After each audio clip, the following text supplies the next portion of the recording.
احباب گرامی، بزرگان دین، نوجوانان قوم و ملت، پیارے بچوں اور خواتین ملت اسلامی، اللہ رب ذوالجلال والاکرام کا چاہے ہم اور آپ جتنا شکریہ ادا کریں کم ہے۔ اس کے انعامات، احسانات بے پناہ، ہرگز لاتعداد اور غیر محدود ہے۔ آج کے اس خطبہ جمعہ میں حب الوطنی کے تعلق سے چند باتیں اور آزادی ہند کے تعلق سے چند باتیں آپ کے گوش گزار کرنے کی کوشش کروں گا۔ ذوالقوت المتین سے دعا ہے کہ پروردگار حق سچ صحیح کرنے کی توفیق عطا فرمائے۔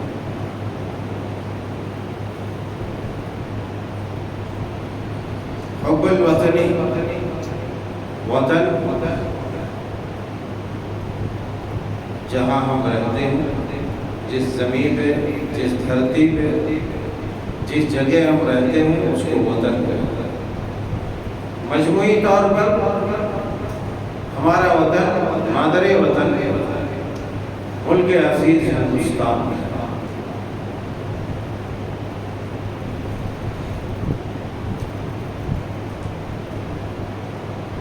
اب ظاہر سی بات ہے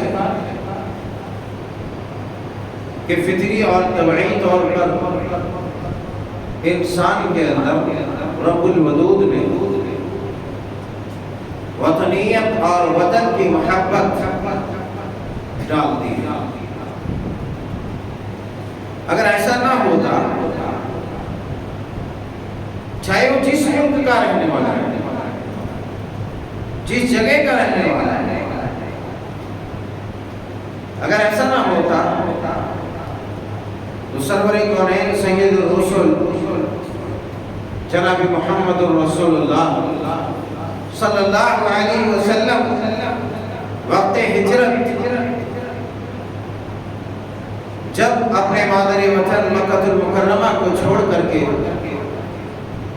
یثرب کی جانب، مدینہ کی جانب کوچ کر رہے تھے، ہجرت کے لیے نکل رہے تھے، تو خانہ کعبہ کو دیکھ کر کے آپ یوں خطاب نہ کرتے کہ میں آپ سے جدا ہونا نہیں چاہتا، اے دیار مکہ، اے کعبۃ اللہ، میں تجھ سے جدا ہونا نہیں چاہتا۔ ایسے الفاظ دہراتے اور آپ کی آنکھیں گلم ہوتی، مگر میں مجبور ہوں،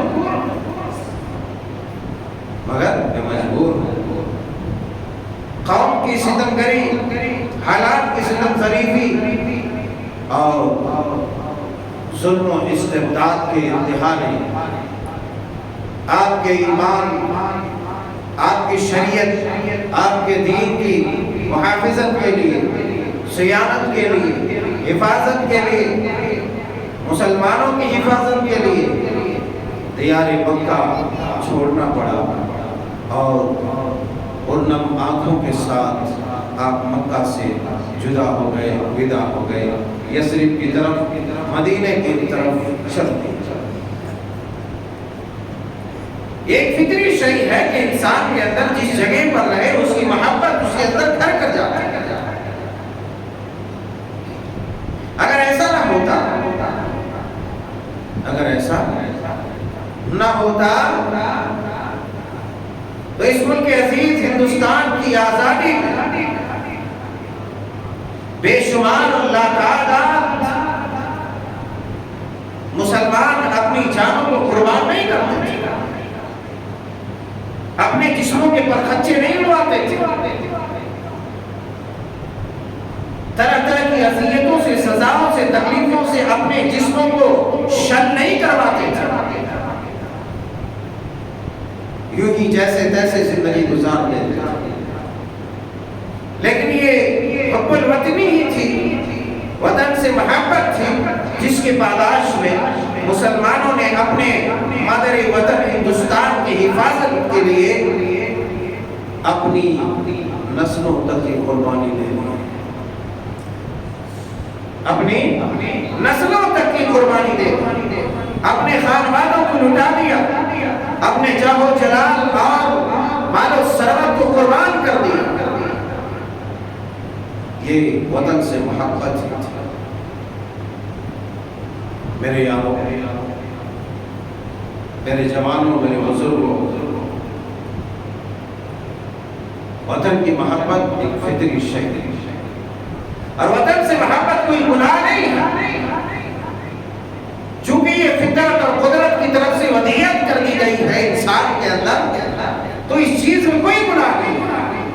بلکہ وطن کی حفاظت ہمارے فرائض میں داخل ہے۔ وطن کی حفاظت یہی وجہ ہے کہ اللہ کے پیارے حبیب علیہ السلام نے بشارت سنائی ہے ان لوگوں کو جو اسلامی سرحد کی حفاظت کرتے ہیں، رات گزارتا ہے۔ آپ نے فرمایا جہنم کا دھواں اسے نہیں لگے گا، جہنم کا دھواں اسے نہیں لگے گا۔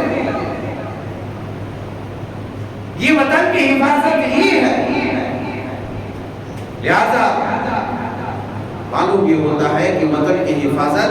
فرائض میں شامل ہے۔ اگر ایسا نہیں ہوتا تو لاکھوں لاکھ صرف عوام نہیں، علماء اپنی جانوں کی قربانیاں پیش نہیں کرتے، لاکھوں لاکھ۔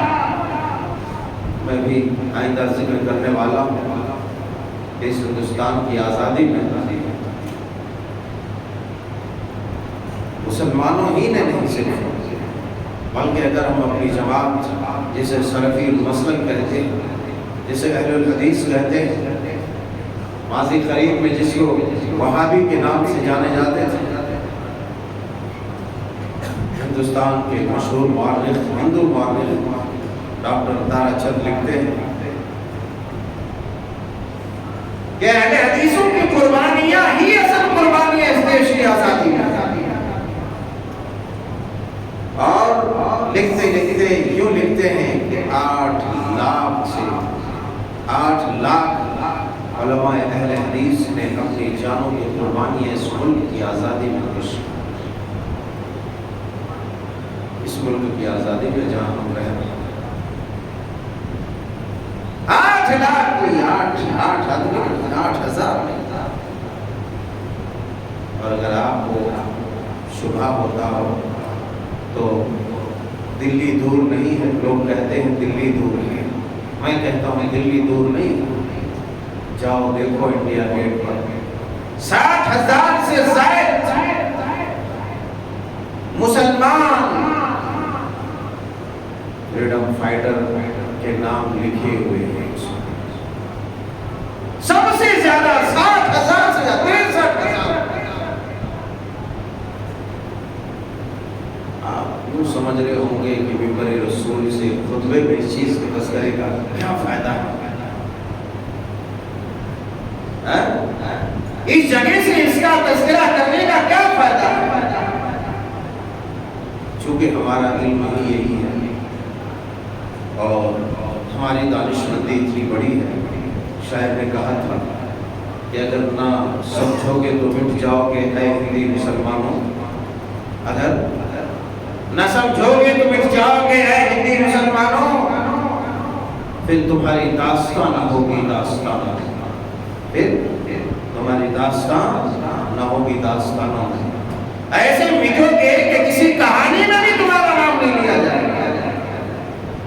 اور اس شعر کو میں تھوڑا الگ انداز میں کہا تھا، ہماری غفلت،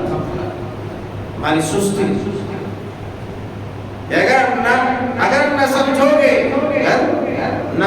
گے تو مٹ جاؤ گے اے سلفی مسلمانوں، پھر تمہاری داستان نہ ہوگی داستانوں میں۔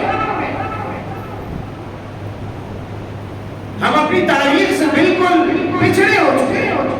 بے بہرے یوم آزادی مناتے ہیں 15 اگست، یوم جمہوریہ مناتے ہیں، 26 جنوری، 15 اگست کو بڑا دھوم دھام ہوتا ہے۔ اور اس بار تو پورے ہندوستان میں تمام حدود و قیود کا جو ہے سینہ چاک کر کے ایک دم پتہ نہیں کہاں آگے نکل گیا۔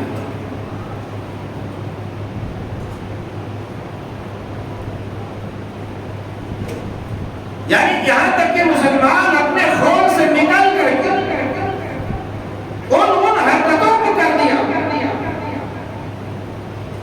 جس سے فسق فجور لازم آتا ہے، بلکہ بعض ایسے نعرے لگائے جس سے کفر لازم آتا ہے۔ ہر چیز کی ایک حد ہوگی، تمام محبتوں سے بالا کر اللہ اور اس کے رسول کی محبت ہے۔ قُلْ إِن كُنتُمْ تُحِبُّونَ اللَّهَ فَاتَّبِعُونِي يُحْبِبْكُمُ اللَّهُ۔ اے نبی آپ کہیے کہ اگر یہ محبت کرتے ہیں اللہ سے، ان کنتم، اگر تم محبت کرتے ہو، فَاتَّبِعُونِي، تو میری اتباع کرو۔ ان کنتم تحبون اللہ فَاتَّبِعُونِي، میری اتباع، میری اطاعت کرو۔ ہر ایک چیز میں ہماری آخری حد وہی ہے جہاں اللہ اور اس کے رسول کی محبت ہے۔ اللہ رسول کی محبت سے آگے کسی چیز کی محبت نہیں۔ ایک نہیں کروڑ جانے ہو قربان کر سکتے، مگر میں یہ کہوں اس ہندوستان کی آزادی ہمیں مشرک بنانے کے لیے نہیں،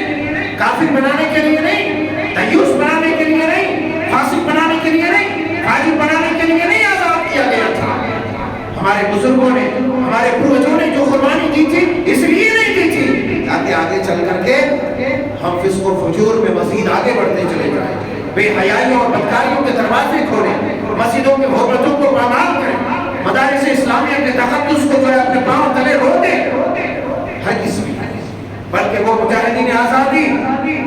سب سے زیادہ وہی تھے جو مدرسوں کی چٹائیوں کے خاک چھاننے والے تھے، مدرسوں کی چٹائیوں میں بیٹھ کر کے اساتذہ کے سامنے جانیے طلب مسئلے کرنے والے تھے۔ میرے یارو اپنی تاریخ یاد کرو، ہمیں صرف اتنا معلوم ہے کہ ترنگا لہرا دیا جاتا ہے، ارے کاہے لہرا دیا جاتا ہے، دا بہرا بونگا لگڑا لوگا، تمہیں معلوم ہے کیوں لہرایا جاتا ہے؟ بول صاحب یہی تو معلوم نہیں ہے، یہی معلوم نہیں، یہی وجہ ہے ہماری داستانہ ہوگی داستانوں میں آج جب ایسے مواقع پر نعرے لگتے ہیں، ہمیں دکھ اس بات کی نہیں ہے کہ ہمارے غیر مسلم بزرگوں مجاہدوں کے نام کے عمل کے نعرے لگائے جاتے ہیں، ہمیں دکھ اس بات کی نہیں، ہمیں خوشی ہے، مگر دکھ اس بات کی ہے کہ جہاں پر 8-10 لوگوں کا نام لیا جاتا ہے وہاں صرف اور صرف ایک مسلمان کا نام لیا جاتا ہے،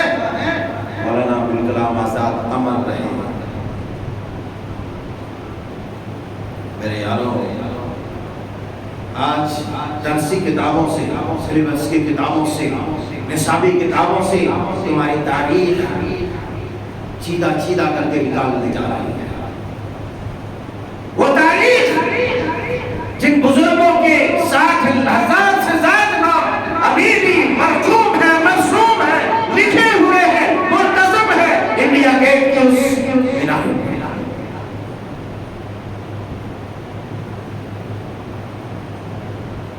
ہم میں سے 90% لوگ یہ نہیں جانتے، 90% ہمارے آج کی نئی نسل کی بات نہیں کرتا۔ یاد کرو گے جب اپنے اجداد کی قربانیوں کو تو تمہارے اندر ایک تابندگی آئے گی، اور خدا کی قسم اس قوم کی تباہی، اس قوم کی تباہی کے لیے اتنا کافی ہے کہ ان کے ماضی سے اس کا تعلق توڑ دیا جائے، اس کے پاسٹ سے اس کا تعلق توڑ دیا جائے، اس کی ہسٹری سے، اس کی تاریخ سے اس کا تعلق کاٹ دیا جائے، کاٹ دیا جائے۔ آج یہی ہو رہا ہے، یہی ہو رہا ہے کہ ہمارے ماضی سے، ہمارے بزرگوں سے، ہمارے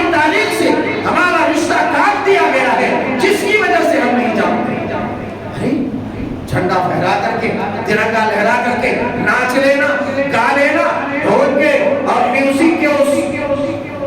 اس نغموں کی آواز میں ناچ لینا، یہ دیش بھکتی نہیں ہے۔ نعرے لگا لینا یہ دیش بھکتی نہیں ہے، بلکہ ہم اس لیے مناتے ہیں، اس لیے پروگرام کرتے ہیں تاکہ ان شہید بزرگوں کو خراج عقیدت پیش کیا جائے، خراج تحسین پیش کیا جائے۔ وہ جو مرد مجاہد تھے ان کو دعائیں دی جائے، اس لیے وہ پروگرام رچایا جاتا ہے۔ کیا ہم نے سیکھ لیا ہے بس؟ بلکہ میں تو بلا کسی شو شرع یہ بھی کہوں کہ بعض مقامات پر اس ترنگے کی بھی اتنی توہین ہوتی ہے، اتنی توہین ہوتی ہے جو ناقابل بیان ہے، مگر میں ادھر جانا نہیں چاہتا، میں ادھر جانا نہیں چاہتا۔ میں یہ کہنا چاہتا ہوں اے مسلمانوں کی جماعت، یہ جشن آزادی مناؤ مگر شرعی حدود سے نکلو مت، شرعی دائرے سے نکلو مت۔ ناچ گانا بجانا کوئی جبر نہیں، کوئی اضطراری کیفیت نہیں، کوئی اضطراری حکم نہیں، یا پھر حکومت کی طرف سے ایسا کوئی دباؤ نہیں کہ تمہیں ناچنا ہی ہے، تمہیں گانا ہی ہے، تمہیں میوزک لگانا ہی ہے۔ نہیں، ایسی کوئی مجبوری نہیں ہے۔ پھر تمہیں کس پاگل کتے کا کاٹا ہے؟ تم اپنے مدارس کی عظمت کو، تقدس کو پامال کرو، مساجد کی حرمت کو پامال کرو۔ کس نے یہ اجازت دیا؟ ارے بلکہ یہ کرو کہ اپنے ان شہید بزرگوں کو یاد کرو جن کی ایک لمبی داستان ہے، جن کی آزادی میں لاکھوں لاکھ نہیں کروڑوں کروڑ جانے قربان کی جنہوں نے۔ اور اب میں آؤں اس تاریخ کی طرف، اس ملک کی آزادی میں مسلمانوں کا جو کردار آج چاہے مسلمان ہے، غیر مسلمان ہے، کسی بھی کاسٹ سے تعلق رکھنے والا، کسی ذات سے تعلق رکھنے والا، ہر کوئی اپنی روٹی سے رہا ہے۔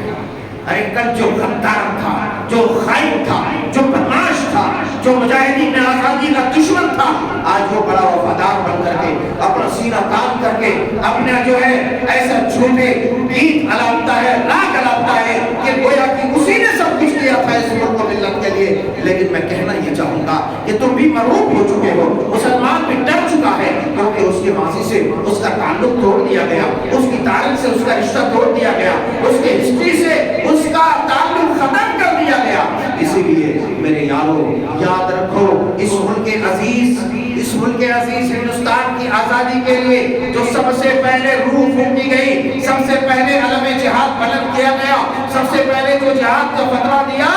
وہ کوئی اور نہیں تھا، وہ مسلمانوں کا ایک عالم تھی، ایک محدث، اور وہ مسلمانوں کا کوئی عام آدمی نہیں، بلکہ وہ شاہ ولی اللہ محدث دہلوی، جنہوں نے اس کام کو آغاز کیا تھا اور اندرونی طور پر اس کام میں پورا کام کیا، اس مشن میں تابندگی لائی، اور چلتے چلاتے ان کے فرزند دلبند شاہ عبدالعزیز رحیم آبادی محدث دہلوی رحمت اللہ علیہ تعالی رحمت واسعہ نے سب سے پہلے انگریزوں کے خلاف جہاد کا فتویٰ دیا کہ جہاد فرض ہے، اور اب انگریزوں گورے چمڑی والوں کو اس ملک سے بھگانا ہے، اس ملک سے آزاد کرنا ہے، اس ملک کو ان شیطان و درندوں کے پنجوں سے آزاد کرنا ہے۔ وہ کوئی اور نہیں تھا، مگر افسوس ہوتا ہے جب ایک مسلک والا اپنی تاریخ لکھتا ہے، اہل حدیثوں کو نظر انداز کرتا ہے، دوسرے مسلک والا لکھتا ہے خیانت کرتا ہے، وہابی کہا جاتا، انگریزوں کا ایجنٹ کہا جاتا، یہ کہا جاتا، پتہ نہیں کتنا علم خلم کہا جاتا۔ اسی لیے میں نے شعر میں تھوڑی ترمیم کر کے کہا کہ اگر نہ سمجھو گے مٹ جاؤ گے اے سلفی مسلمانوں، پھر تمہاری داستانہ ہوگی داستانوں میں، خدا کی قسم جاؤ ڈاکٹر تارا چند لکھنے والا میں نہیں، لکھنے والا مسلمان نہیں، لکھنے والا غیر مسلم والد، پڑھو ان کی کتابیں، پڑھو ان کی تحریریں، معلوم ہوگا کہ اہل حدیثوں کے بارے میں انہوں نے کیا لکھا ہے، سلفیوں کے بارے میں کیا لکھا ہے کہ 8 لاکھ سلفیوں کے، علماء حدیث کے، علماء اہل الحدیث کی جانیں ضائع ہوئی، سب سے بڑا کردار ان کا ہے۔ اور وہ لکھنے والا لکھتا ہے کہ صرف 2 لاکھ بنگال سے تھے جن علماء اہل حدیث نے اپنی جانوں کے نذرانے پیش کیے۔ کہاں ہو میرے یارو، کہاں ہو، کدھر بھٹک رہے ہو؟ یاد کرو اپنی تاریخ کو، بتاؤ اپنے بچوں کو، بتاؤ اپنی نسلوں کو، بتاؤ اپنی نسلوں کو۔ جب اپنے اجداد کی، اپنے اسلاف کی بہادری کے قصے سناؤ گے تو تمہاری اولاد پپجی کا گرویدہ نہیں ہوگا، اپنی عقل کھپائے گا نہیں، وہ پاگل بیوقوف نہیں بنے گا، پاگل بن کے گندگیاں نہیں کھائے گا، بلکہ وہ شیر بن کر کے وطن کی حفاظت کے لیے، ملک کی حفاظت کے لیے، ملت کی حفاظت کے لیے اپنی جان کو داؤ پر لگا دے گا۔ کیوں؟ اسے یہ یاد ہوگا کہ ہمارے بزرگوں نے یہ حرکتیں کی تھی، ہمارے بزرگوں کے وہ کارنامے تھے کہ دشمنوں کے خلاف اسلام دشمن ہو یا ملک و ملت کا دشمن ہو، قوم کا دشمن ہو، یہ نعرہ لگا کر کے کہ سرفروشی کی تمنا اب ہمارے دل میں ہے، سرفروشی کی تمنا اب ہمارے دل میں ہے، دیکھنا ہے زور اتنا بازو یہ قاتل میں ہے، یہ کہہ کر کے تمام باطل طاقتوں سے ٹکرائے گا اور ملک و ملت کی حفاظت کے لیے کوشاں رہے گا۔ یہ اگر ہم نے کردار ادا کیا، مگر ہم کیا کرتے ہیں؟ ارے چلو آگے میں چل کر کے بتاتا ہوں، میں پہلے یہ بتا دوں کہ لوگ یہ بیان کرتے ہیں ملک کی آزادی کی روح 1857 سے ڈھونڈی گئی، مگر میرے یارو یہ بہت بڑی غلطی ہے، یہ بہت بڑی خیانت ہے۔ اگر کوئی کہتا ہے، یہ کوئی اور کہتا ہوگا، ہم کہتے ہیں کہ 1750 سے پہلے ہی ملک کے اندر انگریزوں کی چنگل سے ملک کو آزاد کرنے کے لیے مسلمانوں نے تحریک چلائی، جنگیں لڑی۔ اللہ اکبر کبیرہ، کیا آپ کو وہ یاد نہیں کہ نواب سراج الدولہ کے نانا وردی علی خان 1753 میں انگریزوں سے ٹکرایا، اور آپ کو یاد نہیں شیر محصور کے والد حیدر اور خود شیر محصور ٹیپو سلطان علیہ الرحمہ، جن کو مسلمانوں کی غداری، میر زادی کی غداری نے جن کو پسپا کیا اور شرف شہادت سے ہم کنار ہونا پڑا۔ نواب سراج الدولہ بنگال میں میر جعفر کی غداری، بیگم محل نیپال کے گورنر کی غداری، سیدین شہیدین کی تحریک میں افغانیوں پٹھانیوں کی غداری۔ اگر یہ غداریاں نہ ہوتی مسلمانوں کی صفوں میں تو پھر یہ ملک بہت پہلے آزاد ہو گیا ہوتا تھا۔ 1947 میں آزاد نہیں ہوتا، بہت 100 سال پہلے آزاد ہو گیا تھا۔ میرے یارو، اس ملک کی آزادی کی تحریک مسلسل جہاد تقریباً کم و بیش 250 سال کا عرصہ دراز اس تحریک نے طے کیا، اور سب سے پہلے آزادی کے سور پھونکنے والے، آزادی کے روح پھونکنے والے، آزادی کا ماحول گرم کرنے والے، آزادی کے جنگ چھیڑنے والے یہ مسلمان تھے، اس لیے کہ اس ملک عزیز ہندوستان پر مسلمانوں کی حکمرانی تھی، اور مسلسل 250 سالوں کے عرصہ دراز تک مسلمانوں کی عظیم قربانیاں رہی، عظیم قربانیاں۔ میرے دوستو، غرض کہنے کا مطلب یہ ہے کہ اللہ کا قانون یہ ہے کہ جو کام کرتا ہے، جو ملک و ملت کی خدمت کرتا ہے، اس کا نام باقی اور زندہ رکھتا ہے۔ یہ اللہ کا قانون ہے۔ ایک وجہ ہے کہ گزشتہ امتوں کے قصے، ان کے واقعات قرآن میں مکتوب ہیں۔ اس ملک کی حفاظت کے لیے مسلمانوں کا جو کردار تھا، وہ وردی علی خان سے لے کر کے سیدین شہیدین اور خاندان صادق پور، میں نے بھی بتلایا،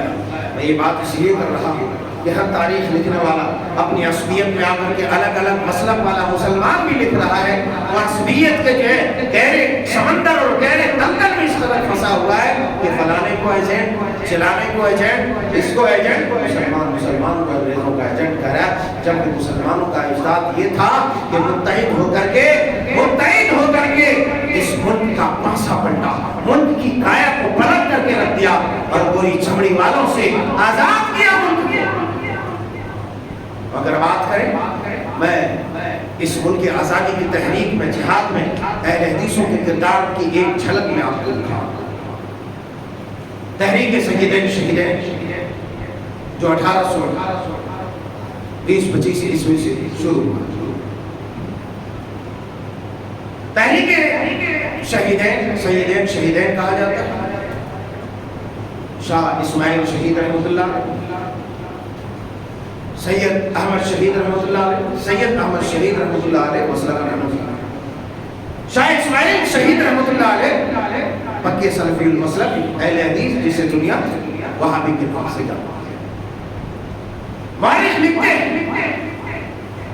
مورخ ہنٹر نام ہے، وہ لکھتے ہیں کہ انگریزوں کو جو سب سے زیادہ ڈر تھا وہ مسلمانوں کی دین کتابوں سے تھا۔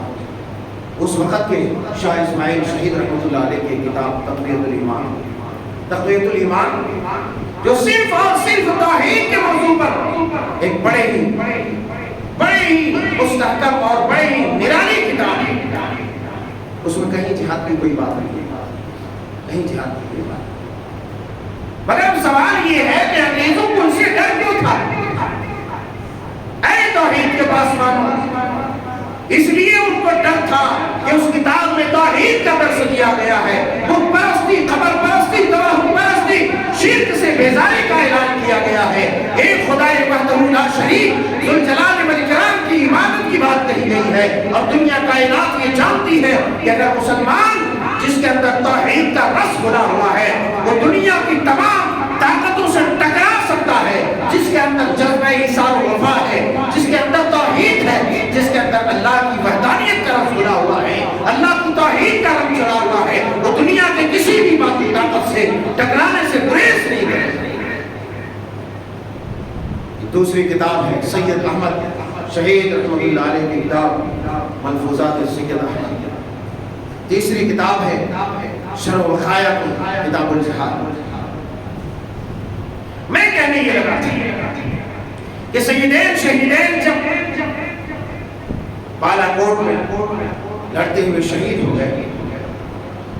اس کے سرغنہ سید احمد شہید رحمۃ اللہ علیہ تھے، مگر ان کے بڑے حامی سید شاہ اسماعیل شہید رحمۃ اللہ علیہ جو مکہ سلفی المسلک تھے۔ اس کے بعد اس تحریک شہیدین کا جو سلسلہ چلا،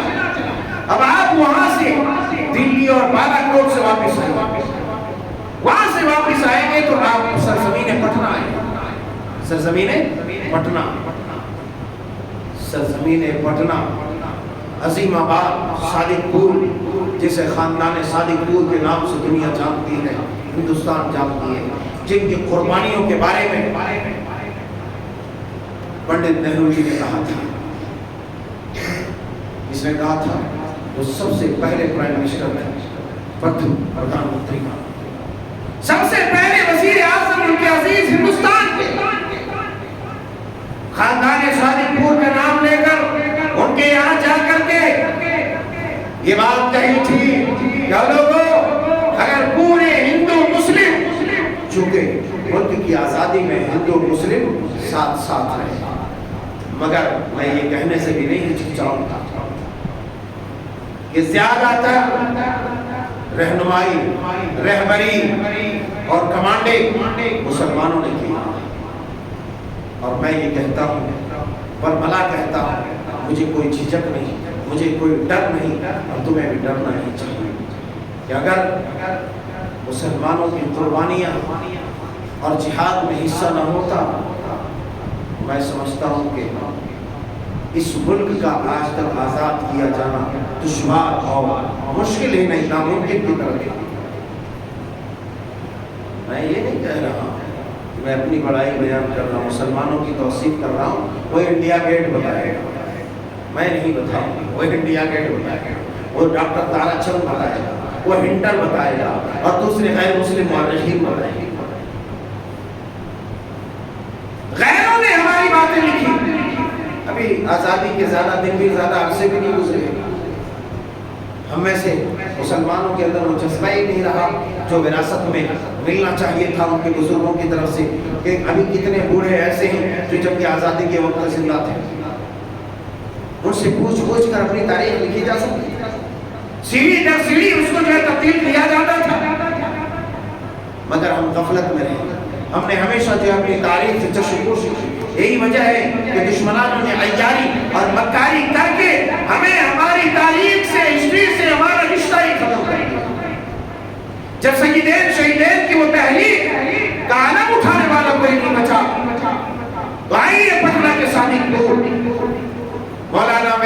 علی علیہ الرحمہ، مولانا ولایت علی علیہ الرحمہ، یہ کون تھے؟ یہ مسلمان ہی نہیں بلکہ اہل الحدیث کا ایک عالم دین، ایک مبلغ، ایک مقرر، ایک مجاہد تھے جو خالص اہل الحدیث تھے۔ مولانا ولایت علی، ان کے بھائی عنایت علی، پھر جو ہے سلسلہ در سلسلہ مولانا عبداللہ، مولانا عبدالکریم، اور پھر اسی طریقے سے خاندان صادق پور کے مولانا احمد اللہ، یوں سلسلہ چلتا گیا یہاں تک کہ تحریک آزادی، آزادی جہاد، آزادی جنگ آزادی کی جو تحریک تھی، میں آپ کو بتاتا چلوں، میں آپ کو خبردار کروں، یہ جو اہل الحدیث کا خانوادہ، یہ جو پتہ سلفی المسلک کا گھرانہ تھا، جن کے نسلوں کو بدنام کیا جاتا ہے، یا جن کے مسلک یا جن کے مذہب کو بدنام اور داغدار کیا جاتا ہے، میرے یارو خدا کی قسم، اگر اہل الحدیث کی تاریخ اگر آزادی ہند سے نکال دیا جائے، کبھی بھی قیامت کی صبح تک آزادی ہند کی تاریخ مکمل ہو ہی نہیں سکتی، کیونکہ جہاد کا سور پھونکنے والا، جہاد کی روح پھونکنے والا، جہاد کی چنگاری بھڑکانے والا سلفی المسلک محدث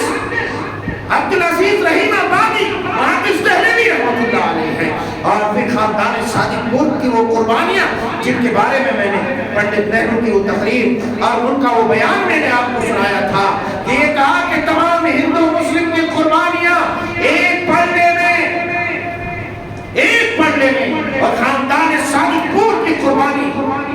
جنگ آزادی میں ایک پڑھنے میں رکھ دیا جائے، صادق پور کی قربانی کا پلڑا بھاری ہو جائے گا اور تمام متحد ہندو مسلم کی قربانی کا پلڑا ایک طرف ہلکا ہو جائے گا۔ کیوں؟ اس لیے کہ ایک کے بعد ایک جب ان میں سے کوئی شہید ہوتا، کوئی جیل میں جاتا، تالا پانی جزیرہ ڈوبان نیکوبار میں اگر سزائیں کاٹتا، میرے یارو جب جاتا تو وصیت کر کے جاتا، مرنے سے پہلے وصیت کر کے جاتا اور کہتا کہ میرے بعد اس تحریک کے علم کو گرنے نہیں دینا۔ آج مسلمانوں کی کیفیت کیا ہے؟ مسلمانوں کی کیفیت میں وہی میر جعفر، میر صادق کی غداریاں ہیں جو ایک دوسرے کا دشمن، ایک دوسرے کے خون کا پیاسا، ایک دوسرے کے خون کا پیاسا، ایک دوسرے کے عزت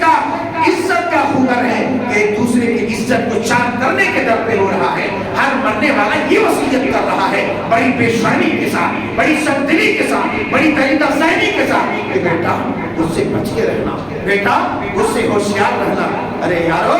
یہ تلقین کرو کہ بیٹا میری زندگی میں اگر اس نے نہیں مانا، اس نے اپنی اصلاح نہیں کی تو میری چوٹی لگا دو کہ اس کی اصلاح ہو جائے، اس کی نسل کی اصلاح ہو جائے۔ تم کوشش کرتے رہنا، بلکہ یہ خیر خواہی کا جذبہ ہونا چاہیے، مگر یاد کرو تمہارے بزرگوں کی وہ وصیت تھی، وہ نصیحت تھی کہ تحریک آزادی کے عالم کو گرنے نہیں دینا۔ یہی وجہ ہے کہ خاندان کا خاندان، نسل کا نسل، جب تک ملک آزاد نہیں ہوا تب تک یہ چلتا چلا گیا اور ایک کے بعد ایک میں جھنڈا اٹھایا،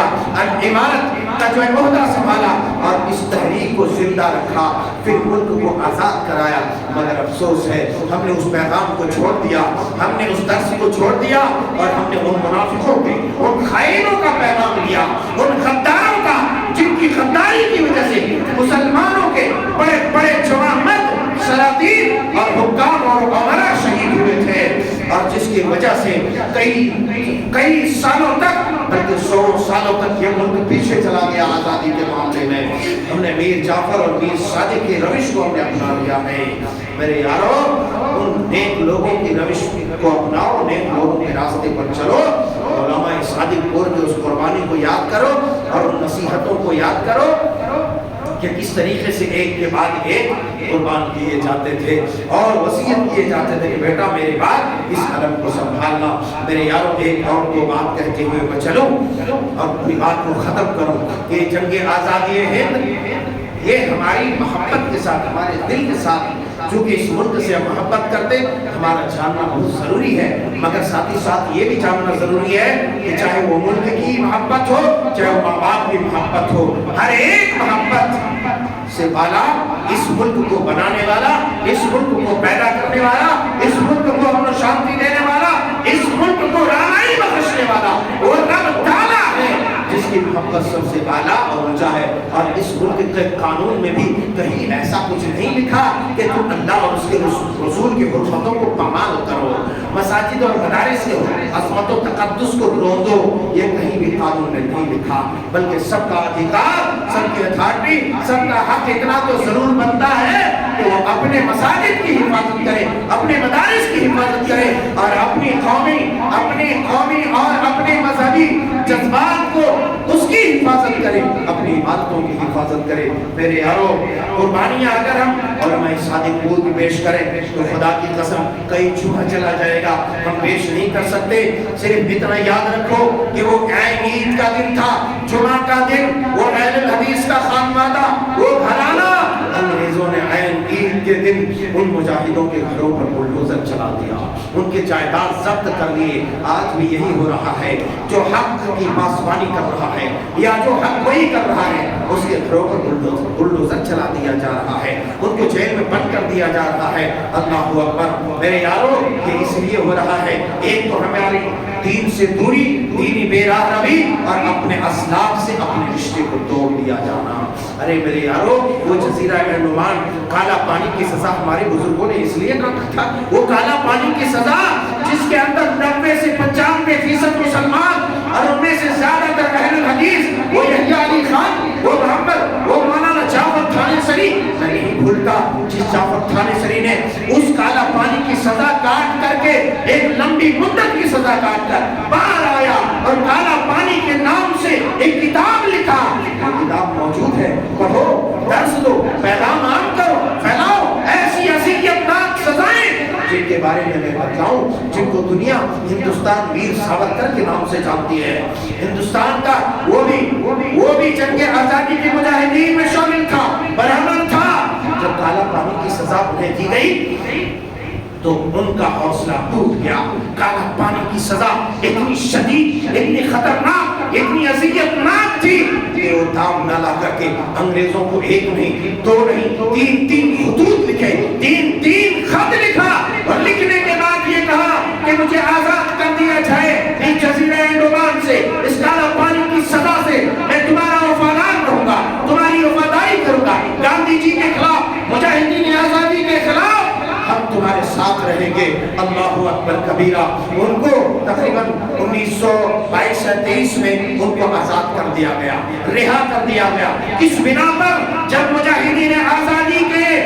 غداری کو اس نے قبول کیا کہ ہم غداری کریں گے، مجاہدین کے خلاف لڑیں گے، مگر وہی مولانا جعفر تھانیسری، اللہ، مولانا یحییٰ علی خان، ارے وہی یحییٰ علی خان، جب انگریزوں نے ان کی داڑھی کو کاٹ دیا، داڑھی ہاتھ میں لے کر رونے لگے، اللہ اکبر کبیرہ، داڑھی ہاتھ میں لے کر رونے لگے۔ انگریزوں نے پوچھا بات کیا ہے، داڑھی کاٹنے سے رو کیوں رہا ہے؟ داڑھی ہاتھ میں لے کر رونے لگے، داڑھی کو خطاب کر کے کہا، وہ سلفی المسلک عالم دین، وہ محقق، وہ عالم دین، وہ مدرس، دنیا کو درس دینے والا، قرآن و سنت کا پیغام سنانے والا، داڑھی سے خطاب کر کے کہا، اور میری داڑھی تم اس قدر خوش قسمت ہے کہ مجھ سے پہلے تو شہید ہو گئی ہے۔ اللہ اکبر۔ مولانا جعفر تھانیسری، جب ان تمام کو سزائے پھانسی کی سزا، سزائے موت سنا دی گئی، یہ لوگ خوشی خوشی الحمدللہ کہنے لگے۔ اللہ اکبر، خوش ہوئے۔ انگریزوں نے دیکھا یہ لوگ خوش ہو رہے ہیں، بات کیا ہے؟ انگریز اس قدر اسلام دشمنی میں مغمور تھا، اسلام دشمنی میں اس قدر آگے تھا، آگے نکلا ہوا تھا کہ ظالموں کی کیفیت یہ تھی کہ جس چیز سے مسلمان خوش ہوتا اس میں کبھی بھی اس کو خوش ہونے نہیں دیتا۔ کہا اچھا، شہادت سے یہ لوگ، موت سے یہ لوگ خوش ہو رہے ہیں؟ کہا ہاں، تو ان کی سزائے موت تبدیل کر دیا جائے اور کالا پانی کی سزا دے دی جائے۔ وہی کالا پانی کی سزا کاٹ کر کے یحییٰ علی خان گزر گئے اس دنیا سے، اللہ کو پیارے ہو گئے۔ بہت سارے مجاہدین گزر گئے، اللہ کو پیارے ہو گئے، مگر مولانا جعفر تھانیسری جو انتہائی سخت جان نکلے، وہ سزا کاٹ کر باہر آئے اور پھر اس مہم میں شامل ہوئے۔ میرے یارو، وہی تحریک سیدین شہیدین کا ایک واقعہ میں آپ کو سناؤں، قصہ مختصر۔ ایک بار کا واقعہ ہے کہ ایک جاسوس نکلا مسلمانوں کی حفاظت کے لیے جاسوسی کرتے ہوئے انگریزوں کو اس بات کا علم ہو گیا کہ ایک ایسے حلیے کا آدمی، ایک ایسے اوصاف کا آدمی جاسوسی کر کے مسلمانوں کا جاسوس بن کے جا رہا ہے۔ چاروں طرف یہ بات پھیل گئی، جاسوس کو بھی یہ بات معلوم ہوئی کہ اچھا میرے بارے میں لوگوں کو میرے اوصاف کے بارے میں علم ہو گیا ہے، تو اس کا مطلب یہ ہے کہ میں بھی قتل کر دیا جاؤں گا اور میرے پورے ساتھی پکڑے جائیں گے۔ اللہ اکبر! اپنے ہاتھ سے خنجر لیا اپنے ہاتھ میں اور اپنے ہاتھ سے خنجر سے اپنی ایک آنکھ نکال دی، نکال کر باہر پھینک دیا تاکہ کوئی انگریز یا کوئی چمڑی والا یا دشمن قوم و ملت اسے پہچان نہ سکے، ان کے ساتھیوں کو گرفتار نہ کر سکے۔ کیوں ایسا کیا؟ اس لیے کہ اپنی شناخت، اپنی آئیڈینٹیفائی چھپانا تھا، کیونکہ وہ دو آنکھ والوں صحیح سلامت آنکھ والا تھا۔ جب ایک آنکھ نہیں رہے گی تو دنیا سمجھے گی کہ یہ کانا ہے